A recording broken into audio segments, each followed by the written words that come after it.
Vamos pular, que não dá tempo de versículo por versículo, que aqui no interior de São Paulo o tempo passa mais depressa. Se habita em vós, verso 11, o Espírito daquele que ressuscitou Jesus dentre os mortos, esse mesmo que ressuscitou a Cristo Jesus dentre os mortos, vivificará também o vosso corpo mortal por meio do seu Espírito. O que é se vivificar o corpo futuro? Verso 17, termina dizendo assim, vamos pular, para ir logo no ponto.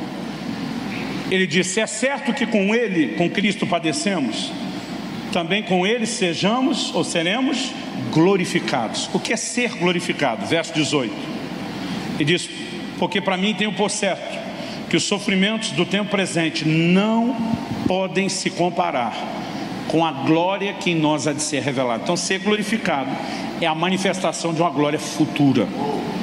O que é essa glória? Verso 19, ele diz, a criação aguarda com ardente expectativa a revelação dos filhos de Deus. Criação aqui está falando da natureza, das coisas criadas. Verso 20, porquanto a criação ficou sujeita à vaidade, não por sua vontade, mas por causa daquele que a sujeitou. Abre parênteses, o pecado, através do pecado do diabo, fecha parênteses. 21, na esperança de que também a própria criação há de ser liberta do cativeiro da corrupção para a liberdade da glória dos filhos de Deus. Redenção não é só para um homem, é para toda a criação. Porque o pecado não afetou o homem, o pecado afetou a natureza e a criação. O que é que Deus diz para Adão depois do pecado? Maldita é a terra por sua causa. Aliás, o Senhor diz, a terra vai produzir espinhos. Quando o Senhor Jesus vai à cruz, uma coroa do que colocaram nele? De espinhos. O primeiro sinal de maldição da terra é colocado na hora que ele vai à cruz. E você acha que é só coincidência? O tempo todo você vai ver promessas de restauração da terra, não só de novos céus e nova terra. Os profetas do Velho Testamento falaram de um dia o cordeiro vai pastar com o leão, a criança vai brincar com a serpente, haverá uma ordem da restauração da natureza. Por quê? Porque o cativeiro da corrupção, que é a consequência do pecado que prende a terra, vai ser removido. Quando chegar a liberdade da glória dos filhos de Deus. Quando o homem passou a estar no cativeiro de corrupção do pecado, a terra entrou. Quando o homem sair, a terra sai. Verso seguinte, 22. Porque sabemos que toda a criação conjuntamente geme e está com dores de parto até agora, aguardando o grande momento. 23. E não só ela, a criação, mas até nós. Quem é esse nós? Os crentes, que temos as primícias do Espírito. Também gememos em nós mesmos, aguardando a nossa adoção. Não é adoração, tá, gente? Esse é o problema do software no Brasil todo. Aguardando a nossa adoção, a saber, a redenção do nosso corpo. No momento onde Deus liquidar a fatura de um problema com o corpo, o problema de toda a criação será resolvido. Porque no momento onde o pecado entrou na carne do homem, a natureza foi afetada. No momento onde ele for arrancado da carne, a natureza será restaurada. E quando você entende isso, vai fazer mais sentido 1 Coríntios 15. Eu aquela hora li até o versículo 49, do 45 ao 49. Você lembra do primeiro e do último Adão? Intencionalmente eu parei a leitura no 49. Agora nós vamos para o 50, que é a continuação. 49 diz assim: como trouxemos a imagem do que é terreno, primeiro Adão, também traremos a imagem do celestial. Verso 50 diz: isso afirma, irmãos, que a carne e o sangue não podem herdar o reino de Deus. Por que a carne e o sangue não podem herdar o reino de Deus? Porque a corrupção não herda a incorrupção. Onde está a incorrupção? No reino de Deus. Onde está a corrupção? Na carne. Então, para que a obra de Cristo tenha o seu desfecho, a carne precisa de transformação. Verso 51. Eis aqui vos digo um mistério: nem todos dormiremos, sinônimo de morrer, mas todos seremos transformados. No dia da vinda de Jesus, os mortos ressuscitarão e os vivos serão transformados. Então todos seremos transformados. 52. No momento, num abrir e fechar de olhos, ao som da última trombeta, porque a trombeta soará e os mortos serão ressuscitados incorruptíveis, e nós, pressupõe-se os que estiverem vivos na ocasião, seremos transformados. Por que, Paulo? 53. Porque é necessário que aquilo que é corruptível, a carne, se revista da incorruptibilidade, e que aquilo que é mortal se revista da imortalidade. 54. E quando O que é corruptível se revestir de incorruptibilidade, o que é mortal se revestir de mortalidade, então, somente então, não antes, se cumprirá a palavra que está escrita: tragada foi a morte pela vitória. Agora observe o que ele está dizendo. Deus disse para Adão: no dia em que pecares, certamente morrerás. Quando a morte entrou junto com o pecado, a mortalidade entrou com o pecado. Quando a mortalidade sai, quando a corruptibilidade do pecado for arrancada, a mortalidade que entrou com ela, a maldição que afeta a terra sai, e o desfecho será nas nossas vidas e em toda a natureza. Então ele está explicando: vai se cumprir a palavra que está escrita: tragada foi a morte. Então, só então. Em 1 Coríntios 15, 26, ele diz que o último inimigo a ser vencido é a morte. Você lembra que nós lemos Hebreus 10, 13, que diz que Jesus está aguardando até que os seus inimigos sejam colocados debaixo dos seus pés? Pois bem, 1 Coríntios 15, 26 diz que o último inimigo a ser vencido é a morte. Um dia um rapaz falou para mim: mas pastor, Jesus não venceu a morte quando ressuscitou? Eu falei: a dele. A nossa vai vencer quando nós ressuscitarmos. E nesse momento, vamos para o versículo 55, nós temos o desfecho da redenção. Agora Paulo começa a tripudiar em cima da morte. Onde está a morte, a tua vitória? Onde está a morte, o teu aguilhão? Eu brinco que a tradução da Bíblia na linguagem de hoje, do pastor Luciano Santos Subirá, minha própria versão street, que é mais descolada, Paulo diz assim: perdeu morte. No 56 ele diz: o aguilhão da morte é o pecado, e a força do pecado é a lei. Por que diz que o aguilhão da morte é o pecado?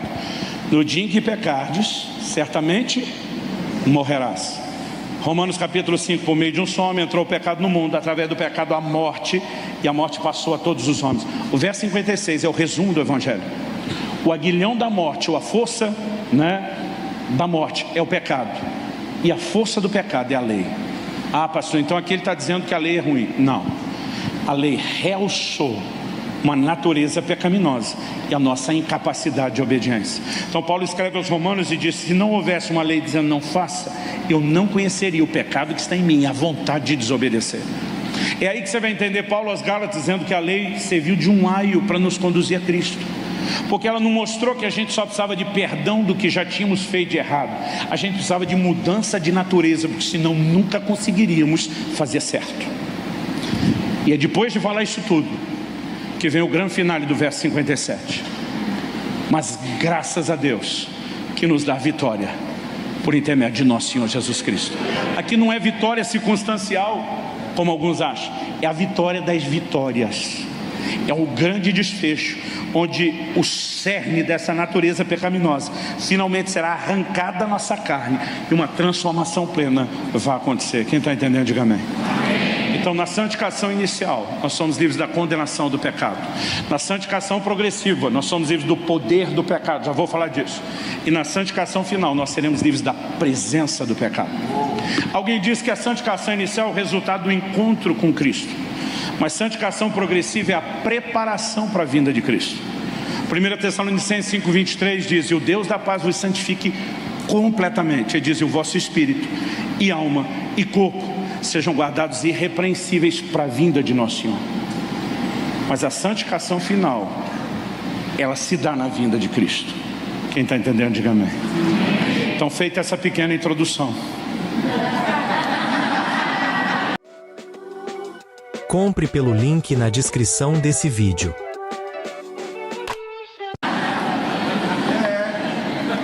nós vamos para a aplicação prática. Deixa eu explicar para não te assustar, porque eu sempre faço esse charme na hora que eu vou beber água. É a introdução ao livro que você ganhou.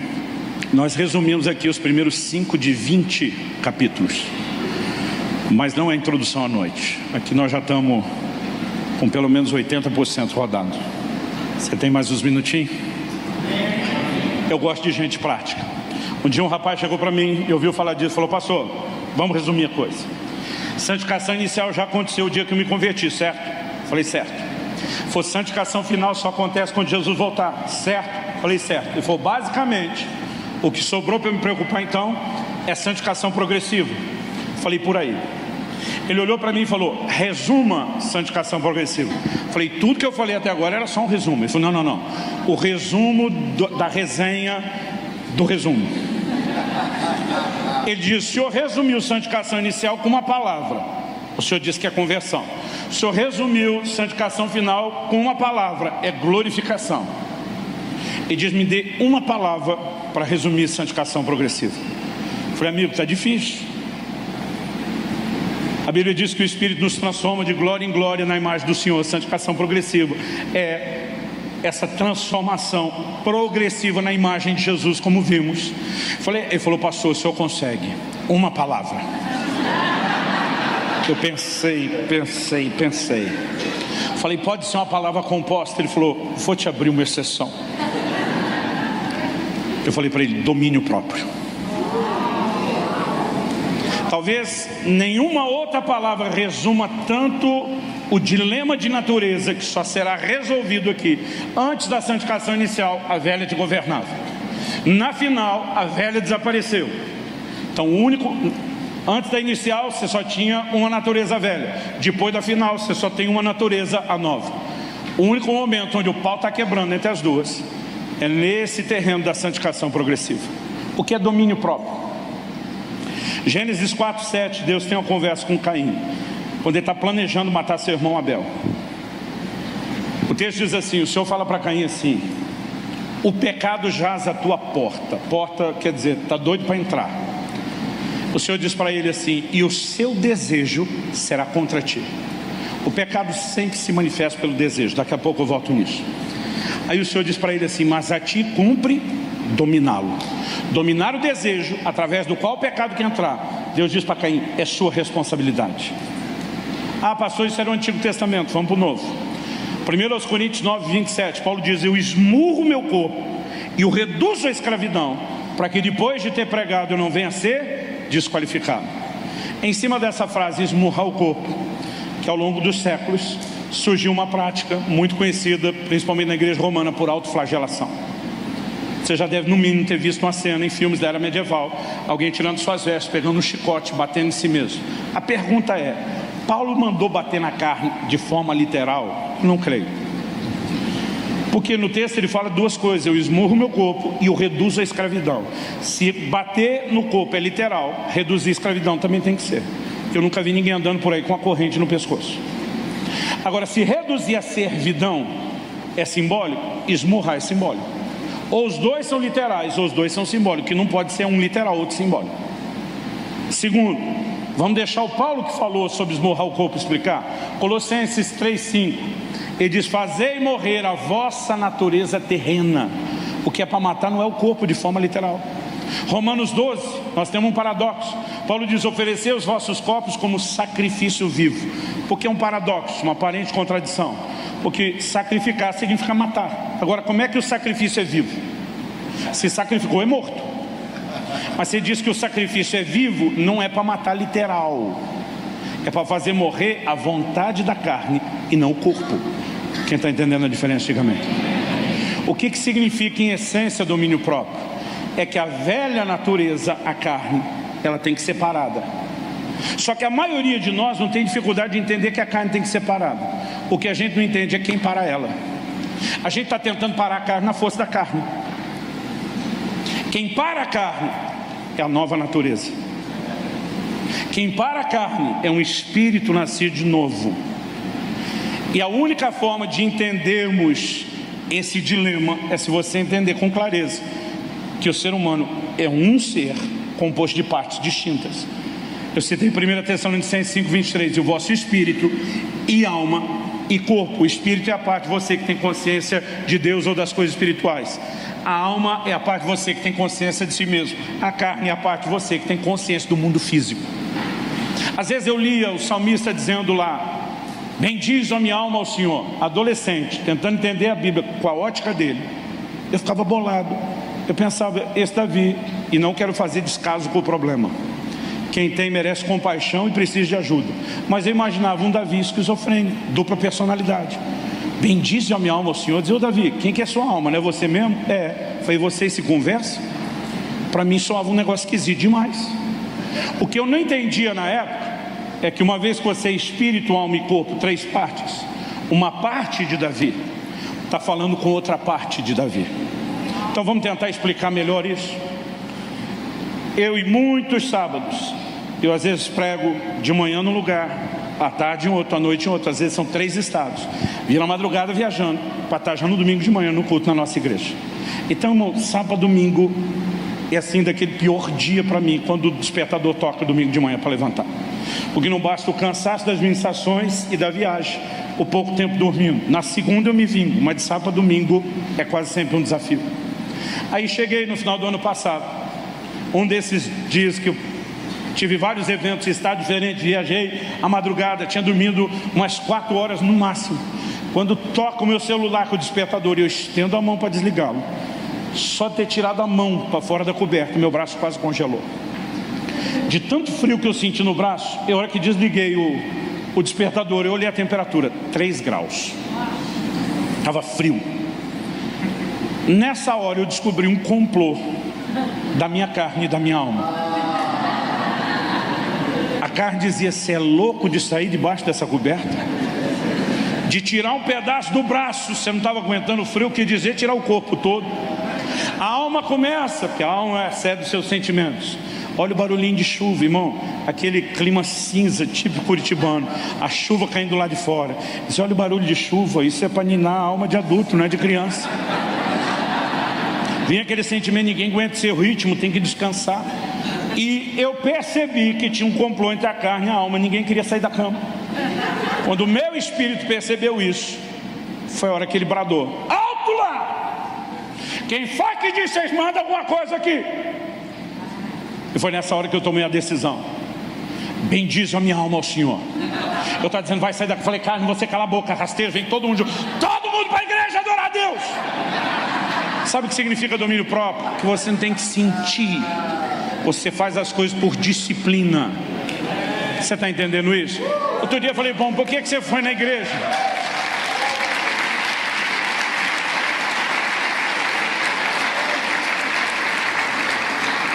A ovelha já estava capenga espiritualmente falando. Falei: por que é que tu não foi na igreja domingo?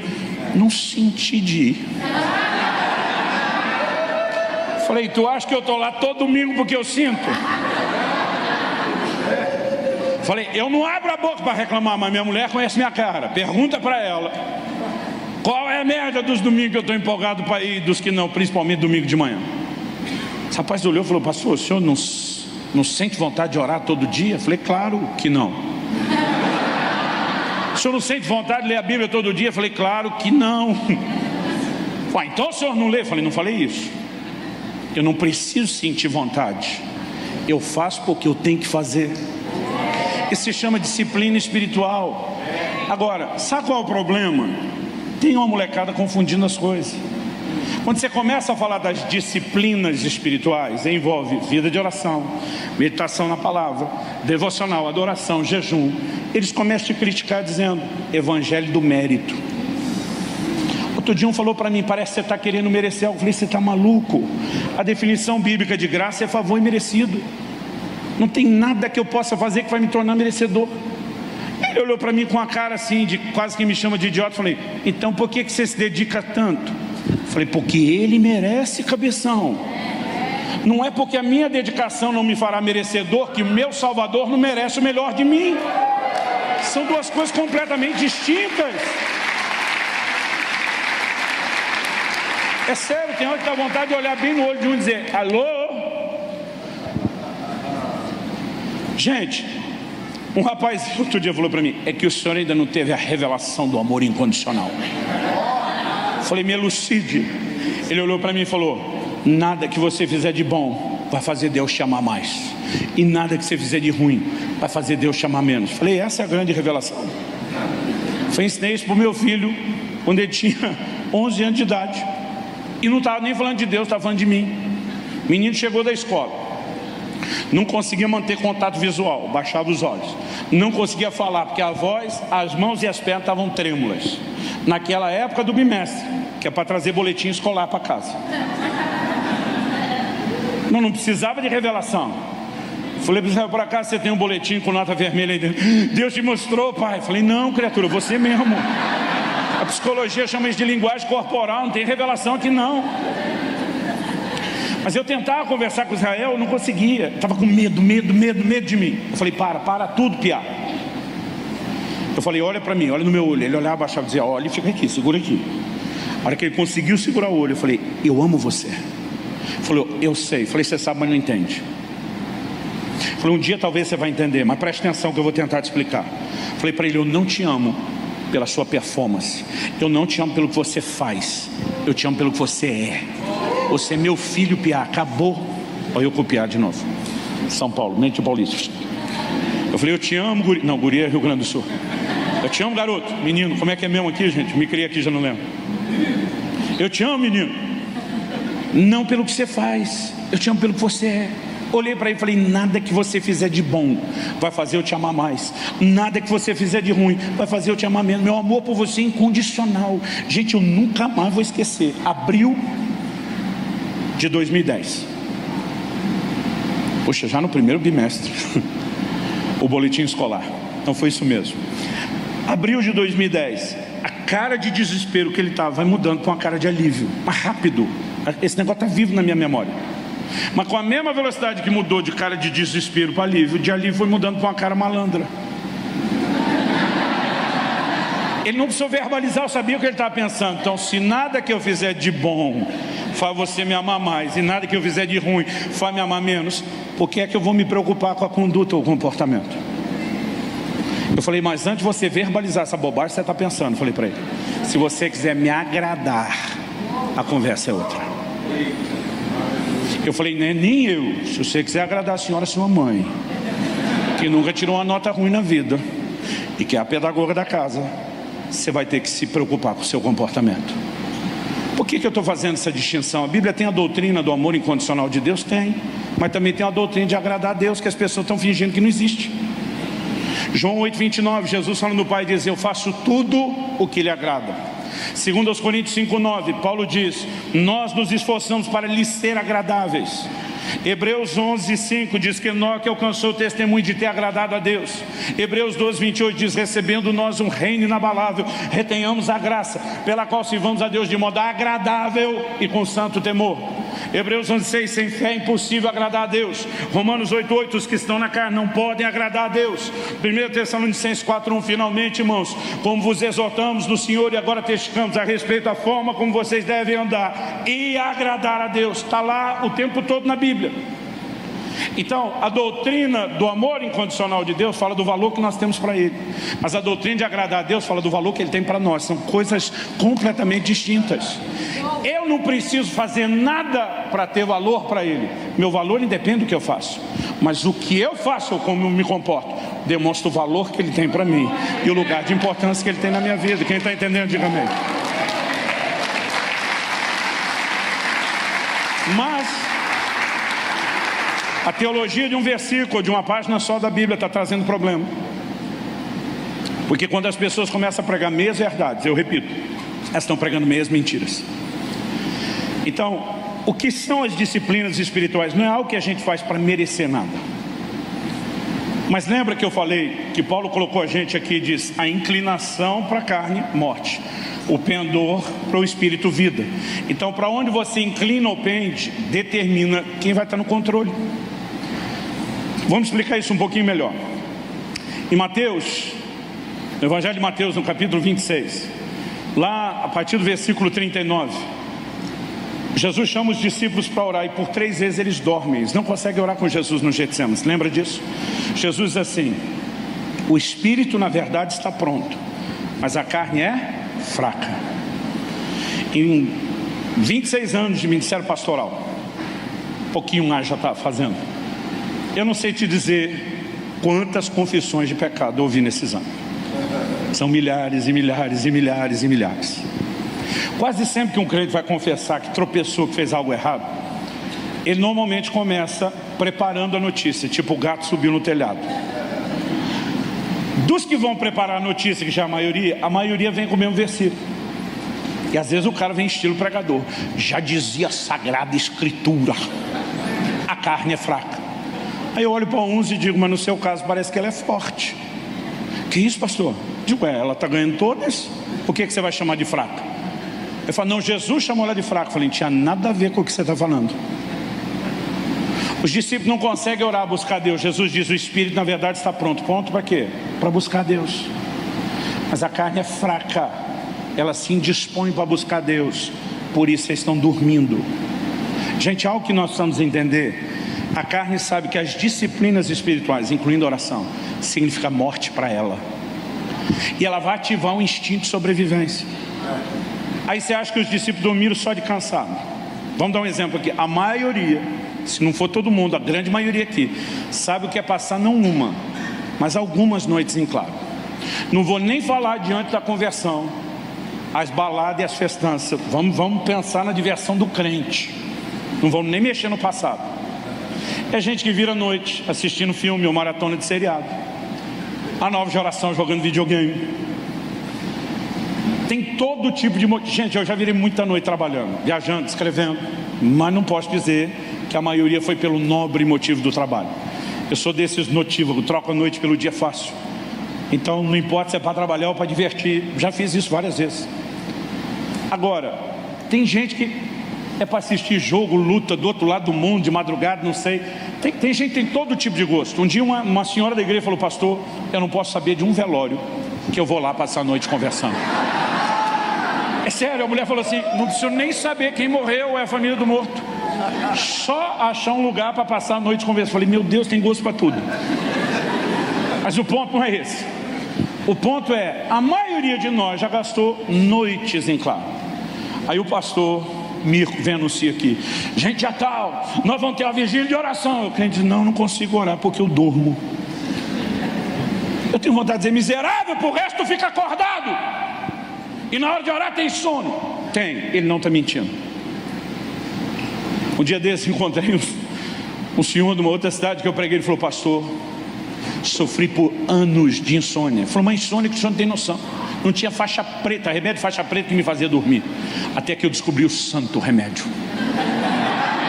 Eu acho legal quando vocês riram na primeira, porque eu não entendi o santo remédio, não entendi o jogo de palavras na hora. Eu falei: qual é o santo remédio? Ele falou: o santo remédio. Eu falei: continuo não entendendo. Ele falou: pastor, é começar a ler a Bíblia e orar. Durmo que nem uma criancinha. Eu olhei para a esposa dele achando que estava brincando. Ela disse: é verdade. Irmão, vai falar sério, nem faixa preta fazia o abençoado dormir, mas ler a Bíblia e orar faz. Porque no momento que você começa a se envolver com as disciplinas espirituais, a carne ativa o instinto de sobrevivência, como se ela dissesse: corre, some daí. Gente, você já percebeu que às vezes você está orando e você não sabe como daquele lugar profundo em Deus você vai pensar tanta bobagem de distração? Eu lembro de um culto que a gente estava assim na adoração, eu estava lá nas galáxias. A hora que eu percebi, eu estava contando quantas lâmpadas tinha no teto da igreja.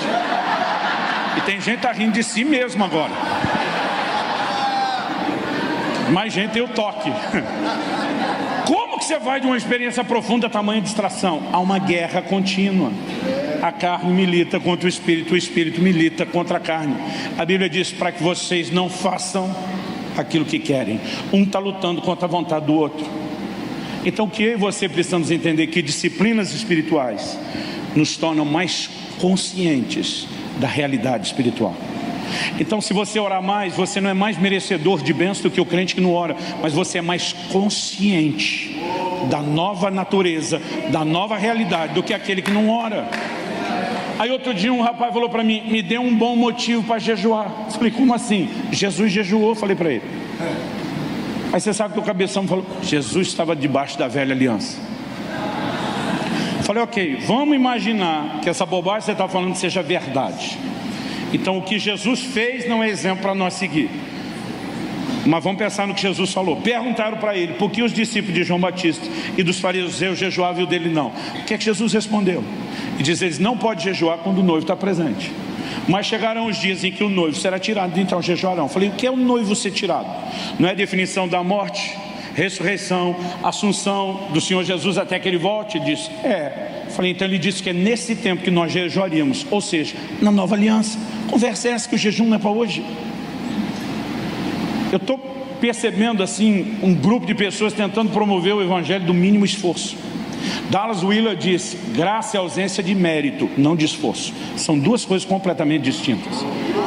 O nosso esforço não é para merecer, mas é uma retribuição a quem nos deu o favor imerecido. E ele tem os seus benefícios, gente. Então, Eu mencionei quando eu lancei o livro do Impacto da Santidade, Deus me guiou, não estou dizendo que ninguém tem que fazer isso, ao maior jejum que eu tinha feito na minha vida até então. Eu fiz 40 dias de jejum na água, direto a fio. Nesses 40 dias, Kelly nunca orou tanto por mim, como nesses 40 dias. E quando Deus falou comigo, eu tinha me programado para fazer isso no fim do ano. Deus falou comigo no final de agosto e disse, fim de semana que vem você começa. Eu tomei um susto, começa o quê? O jejum. Falei, Deus, olha a minha agenda, em 40 dias eu preguei 46 vezes. Falei, não é hora de jejuar. Eu programei o fim do ano para parar, ficar quieto, fazer isso. E disse, fim de semana que vem você começa. E eu pensei, falei, bom, seja o que Deus quiser. Jejum prolongado, irmão, você não deve fazer na louca, sem direção de Deus. E eu, todas as vezes fiz algo desse gênero, fiz com acompanhamento médico, antes, durante e depois. Mas quando Deus mandou, eu entrei. Esse jejum me gerou uma crise você não tem noção. Qual a crise, pastor Luciano? O meu temperamento é um colérico. Explicando para quem não entende, barraqueiro por natureza. Aquele que o sangue ferve, que o pavio é curto, que tem que lutar para não me irritar, para não ficar estourado. Pastor, é possível vencer, mas é uma guerra contínua.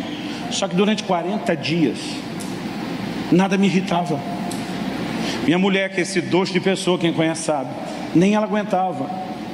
Ela tinha suas crises de sarcasmo e cinismo comigo. Tinha hora que ela dizia, quem está aí? O que é que você fez com meu marido? Ela está dizendo, não reconheça a mansidão. Eu dizia, pois é. Mas pastor, por que gerou crise? Não foi uma coisa boa? Foi, mas acabou com a minha desculpa. Qual era a minha desculpa? É o temperamento. Há 40 dias, irmão, sem alimentar carne. Aliás, não era só sem comer.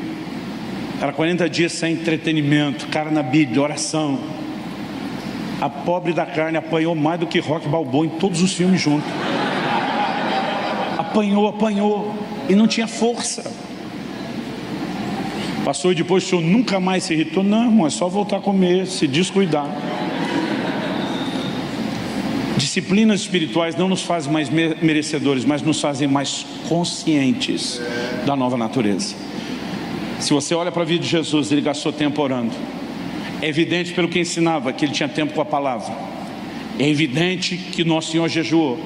Agora, nós queremos viver uma vida espiritual distinta, mas a gente só alimenta a carne. Gente, nós somos uma geração do entretenimento.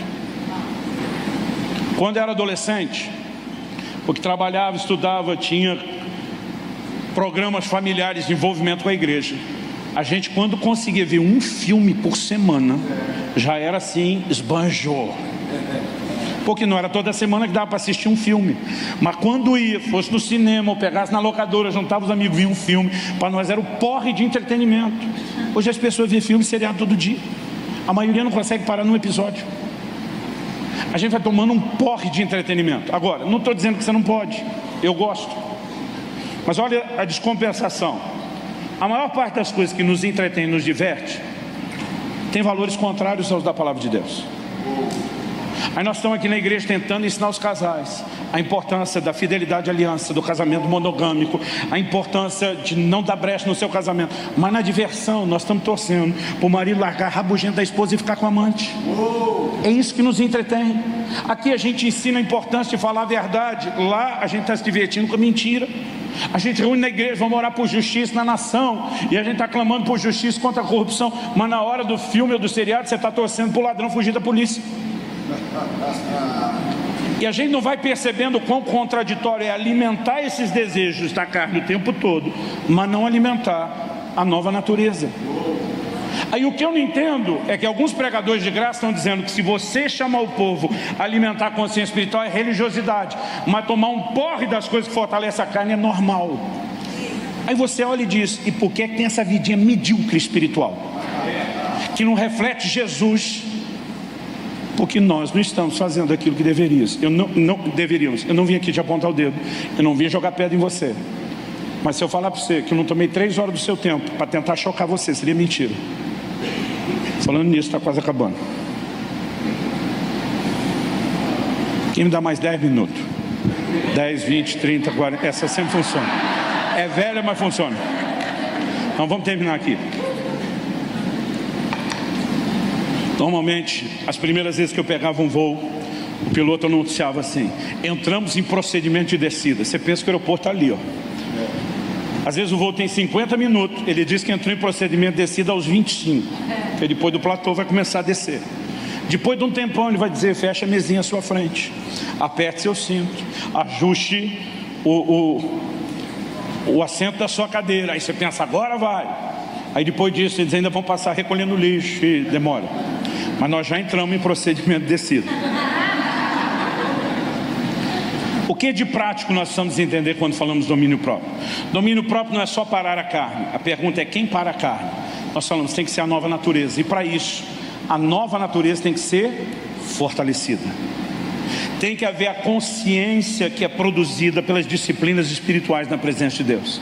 Mas além disso, nós precisamos entender que há uma ajuda do alto para vencer o pecado. E é com isso aqui que nós vamos terminar. Primeira carta de Paulo aos Coríntios, no capítulo 10, no versículo 12, diz: aquele que está em pé, cuide para que não caia. Primeira coisa que você e temos que entender: vida cristã não é só levantar de um tropeço que já cometemos. É possível não cair. Mais do que só levantar de uma queda. É lógico que a Bíblia diz em 1 João 9: se confessarmos os nossos pecados, Ele é fiel e justo para nos perdoar. Não estamos negando que tem perdão para quem pecou. Mas em 1 João 2:1, logo depois ele diz: amados, essas coisas vos escrevo para que não pequeis. Se contudo, todavia, entretanto, entanto, apesar disso, alguém ainda pecar, temos um advogado junto ao Pai. Mas a ideia é não pecar. Porque tem gente que só consegue conectar graça com pecado cometido. Outro dia eu estava falando de não pecar. Aí o camarada chegou para mim e falou assim: o senhor nunca leu lá na Bíblia que onde abundou o pecado, superabundou a graça? Eu falei: li, mas parece que você não leu o que vem depois. Paulo pergunta: então nós vamos pecar mais para ter mais graça? Ele diz: claro que não. Porque uma coisa é a graça que veio nos buscar quando a gente já estava caído. Nessa fase ela não tem outra coisa a fazer, não ser nos levantar. Mas depois que nos levantou, essa graça que nos levantou nos ensina um comportamento diferente. O texto do Novo Testamento que mais retrata a graça em vez da lei é quando a mulher é pega em flagrante adultério. De acordo com a lei de Moisés, ela tinha que ser apedrejada. A turma veio experimentar Jesus: e aí, Moisés mandou apedrejar, o que o senhor diz? Ele vira para a galera e diz: quem está sem pecado começa. A Bíblia diz dos mais velhos para os mais novos. A turma foi tudo vazando. A Bíblia fala de Jesus escrevendo no chão, na areia. A Bíblia não diz o que ele escreveu, mas eu imagino, com a minha imaginação santificada pelo Espírito Santo, ele escrevendo discórdia, e alguns estão olhando, ira, raiva, maledicência, quase como quem diz: hashtag fica a dica. Provavelmente ele não escreveu adultério, mas o resto, a turma foi sendo, sobrou só Jesus. Jesus tinha pecado? Não. Jesus podia apedrejá-la? Pela lei de Moisés, sim. Ele olha para essa mulher, e aqui nós vemos graça, e diz: nem eu te condeno. Eu poderia, eu escolho te perdoar. Aí sim passou essa graça. Não terminou. Aí Jesus diz: vai e não peques mais. Porque a mesma graça que não te condena pelo pecado já cometido te ensina a não pecar mais. Tito capítulo 2, de 11 a 13, em 3 versículos, Paulo fala de santificação inicial, progressiva e final. Tito 2:11, a graça se manifestou salvador a todos os homens. Santificação inicial.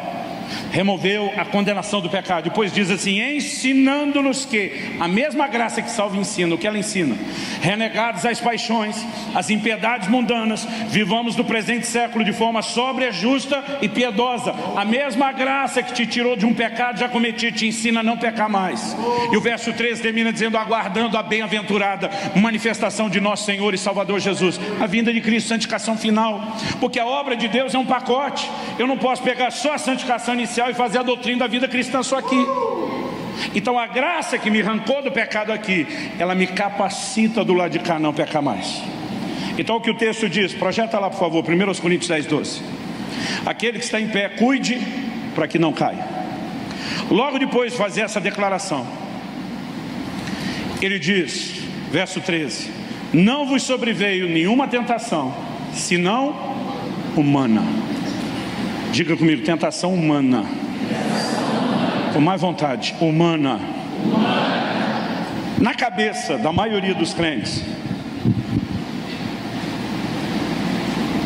pelo menos com aqueles que eu tenho conversado, entrevistado aí em quase 30 anos de ministério, 26 só de pastorado, na cabeça da maioria dos crentes, tentação parece uma coisa infernal, sobrenatural, diabólica, maligna, logo conclui-se imparável. Um dia eu perguntei para um: como é que tu fez uma besteira dessa? Pastor, todas as hordas e hostes do inferno vieram sobre mim. Eu digo: se isso não é teoria da conspiração, o que é? Tem quase 8 bilhões de pessoas no planeta, mas o inferno todo está ocupado só com ele e com mais ninguém. O pastor era muito capeta, oprimindo, apertando, empurrando, não dava para segurar, não dava, a hora que eu vi, caí. Olhei para ele e falei: então tu é praticamente uma vítima, você não tem culpa de nada. Irmão, a Bíblia está dizendo que a tentação é humana. Aí um falou para mim outro dia: não, a Bíblia chama o diabo de tentador. Eu falei: a mesma Bíblia diz em Tiago 1,13 que cada um de vós é tentado quando atraído e enganado pelo próprio desejo. Eu falei: então por que o diabo é chamado de tentador? Eu falei: porque ele pega o cardápio e bota debaixo do seu nariz. Tentação não é uma força externa que entrou para te controlar, é a provocação do que está dentro de você. O provocador, o tentador é externo, a tentação está do lado de dentro. Outro dia um jovem falou para mim: não, pastor, o senhor tem que entender que não é fácil ser crente hoje. Eu falei: por que não? Eu fui: pastor, estava conversando com meu pai e com meu tio, ele disse que a geração de vocês, aí me senti velho pra caramba, hora que ele falou desse tiozão, foi a geração de vocês. Ele falou: meu pai e meu tio, eles disseram que queria pecar e não conseguia. Eu falei: quero conhecer eles. Eu já conheci gente que não queria pecar e não conseguia, e pecava, mas queria pecar e não conseguia. Eu falei: você está de brincadeira? Ele falou: não, é que a conversa era sobre pornografia. E meu pai e meu tio disseram que eles até queriam, mas não tinha acesso, porque revista pornográfica naquela época não ficava exposta, não era vendido para menor de 18 anos, era difícil conseguir. Ele falou: hoje um clique acidental, e alguns acidentais você tem que botar aspas. Ele falou: pastor, a gente já está na lama. Eu falei: então você acha que você peca porque é mais fácil pecar hoje? Eu falei: olha aquele povo que saiu do Egito no deserto, que eles tinham de facilidade para pecar, mas os miseráveis pecava com força, porque o pecado tem nada a ver com o que está do lado de fora, ele está do lado de dentro. Isso não tem oportunidade, a gente cria. A Bíblia está dizendo que não veio tentação que não fosse humana. Agora preste atenção: mas fiel é Deus, o qual não deixará que sejais tentados acima do que podeis resistir. Não haverá tentação maior do que a nossa capacidade de dizer não. E se só parasse aqui já era uma boa notícia, mas fica melhor. Antes, outra tradução diz: pelo contrário, juntamente com a tentação, Ele dará o escape. Outra versão diz o livramento, o meio de saída, para que a possais suportar. Então tem crente que, eu costumo dizer, um entendimento errado te leva a uma fé errada te leva ao lugar ou ao resultado errado. Mas o entendimento correto vai te levar a uma fé correta, que vai te levar para o lugar ou ao resultado correto. Tem crente com entendimento e fé errada, ele acha que a tentação é sobrenatural. O que se conclui: se a tentação é sobrenatural e a forma de lutar contra ela é natural, eu não tenho como ganhar. Agora o que a Bíblia está dizendo é o contrário: tentação é natural. E deixa eu te dizer o que é sobrenatural, crente. Sobrenatural é o meio de saída, sobrenatural é o escape, sobrenatural é o livramento. É possível viver uma vida onde eu e você subjugamos o pecado em vez de ser subjugado por ele. Judas 24, aquele que é poderoso para nos guardar de tropeçar, não só levantar depois do tropeço. Então o que nós precisamos entender, que a graça é a maior força capacitadora para viver santidade. Deus não espera que você lute contra a carne na força da carne. Ele não apenas espera que você lute contra a carne na força do Espírito, a nova natureza, mas que você entenda a capacitação da graça de Deus. Hebreus capítulo 4, no versículo 14, chama Jesus de o nosso sumo sacerdote. No versículo 15, projeta aí por favor, Hebreus 4,15. Nós nunca estivemos tão perto do fim como agora. Porque não temos um sumo sacerdote que não possa compadecer-se das nossas fraquezas, porém um que, como nós, em tudo foi tentado, mas sem pecado.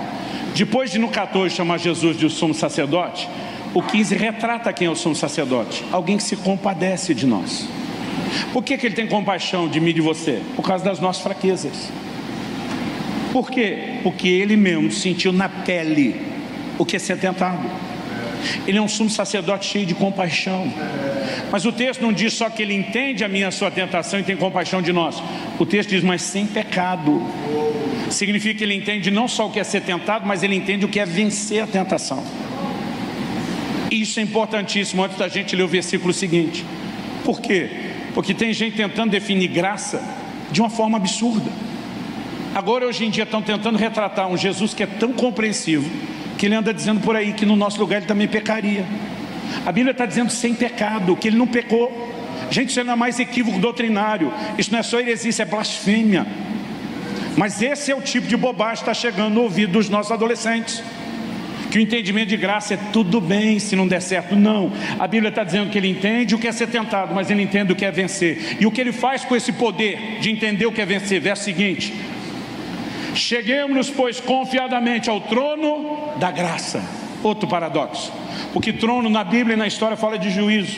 Trono era uma cadeira especial, reservada a quem? Reis e governantes. Quando eles usavam ela? Não era para comer o almoço ou a janta. As audiências públicas, para julgamento. Então ele se assenta naquilo, porque desde os povos antigos, a pessoa que ia julgar ficava sentada para mostrar que tinha autoridade. Quem ia ser julgado ficava de pé. Se você ler Êxodo 18, Jetro, o sogro de Moisés, fala para ele: você ficar sentado o dia inteiro e o povo de pé. Eu, sem entender esse aspecto cultural, achava que o sogro de Moisés estava chamando ele de folgado, né? Tu sentado, o povo de pé. Ele está dizendo: ei, você está julgando sozinho. Agora, a Bíblia diz que esse trono não é um trono de julgamento, é o trono da graça. Você não vem diante desse trono para ser julgado, você vem diante desse trono para ser ajudado, socorrido. Então o que o texto diz: acheguemos-nos confiadamente ao trono da graça, para que recebamos o quê? Misericórdia, achemos graça, a fim de sermos socorridos no momento oportuno. O trono é ajuda. Só que porque a maioria de nós conecta a graça só a pecado cometido, a gente não entende que o tempo oportuno é o quê? O verso anterior está falando da nossa tentação. Aí diz: ele compadece de você, ele entende o que é vencer, então vai buscar a ajuda dele, ele quer te socorrer a tempo. O que é a tempo? Antes de pecar e não só depois. Há uma graça para não pecar, mais do que só ter o perdão depois.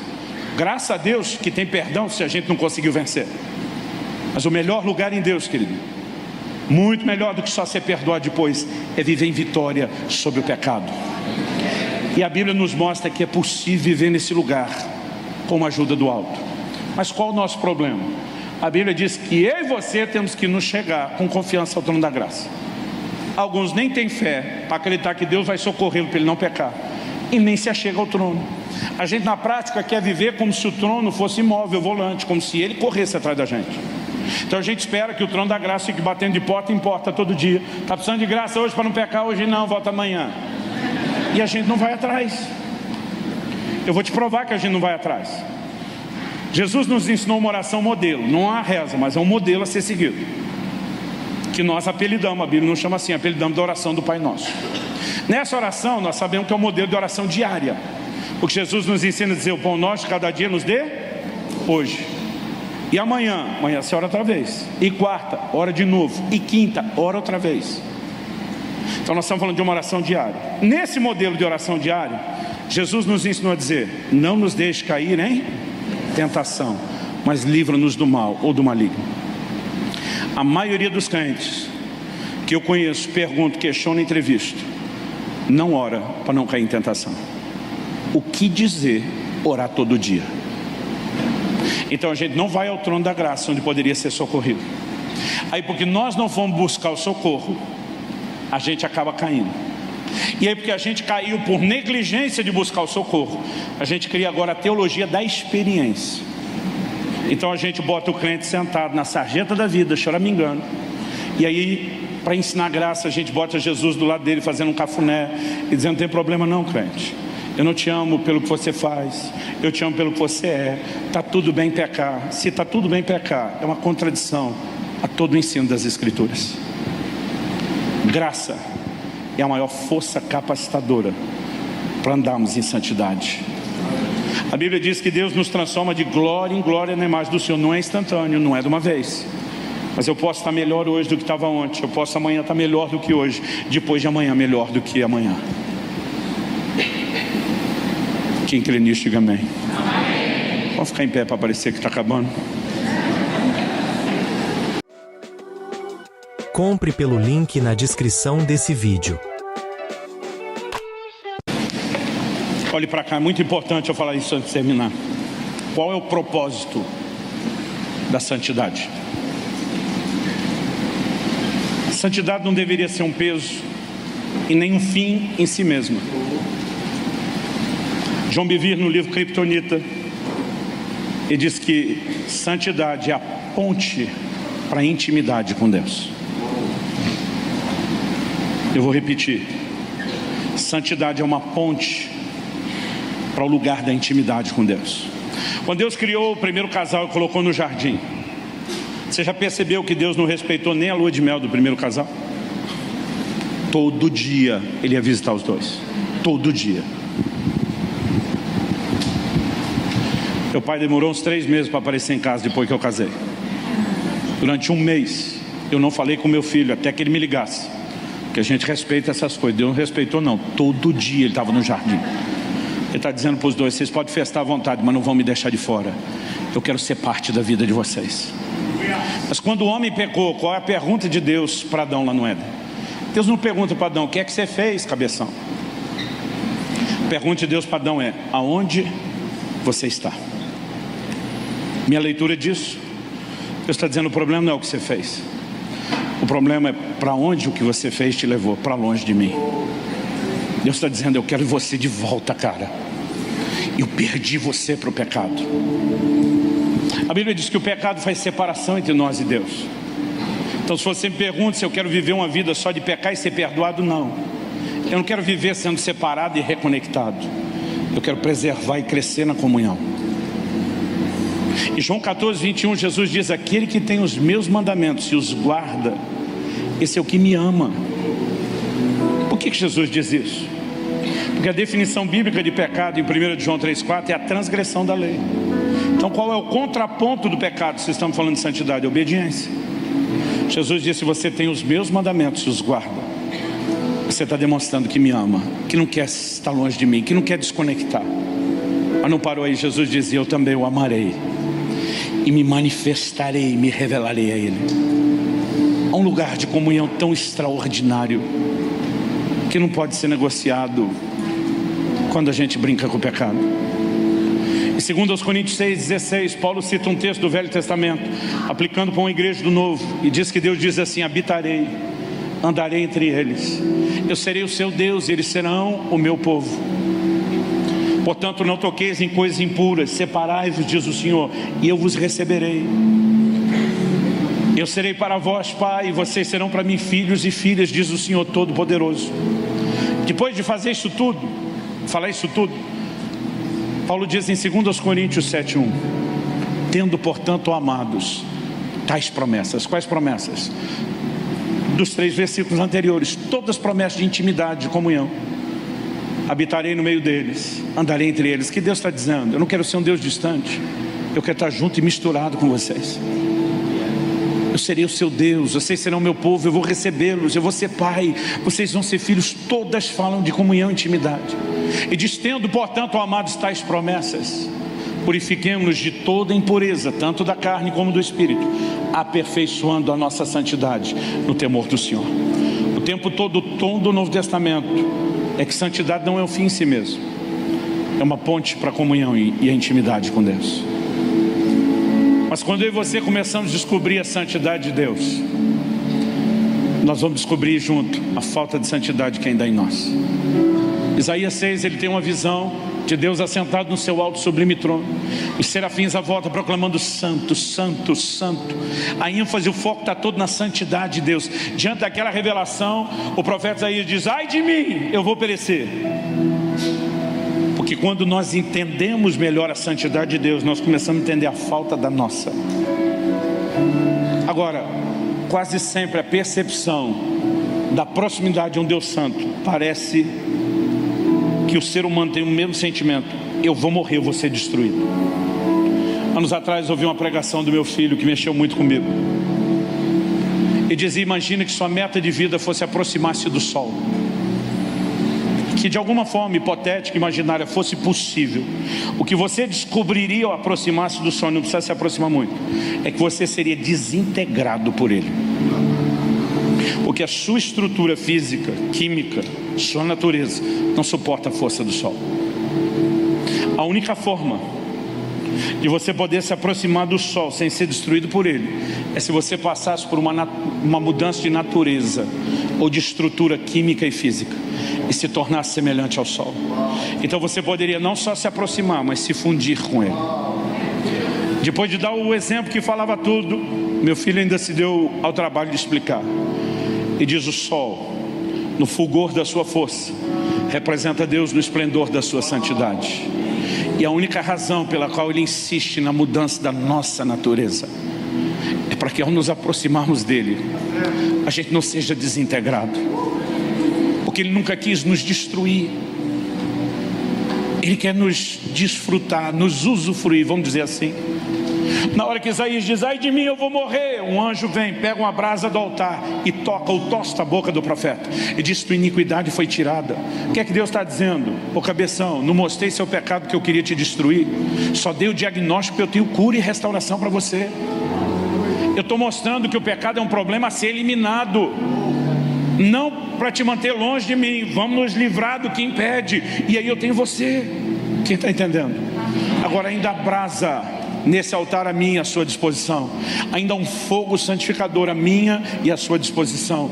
E se nós começarmos a corresponder com Deus e permitir que esse fogo nos toque, nós vamos perceber mudança na nossa vida.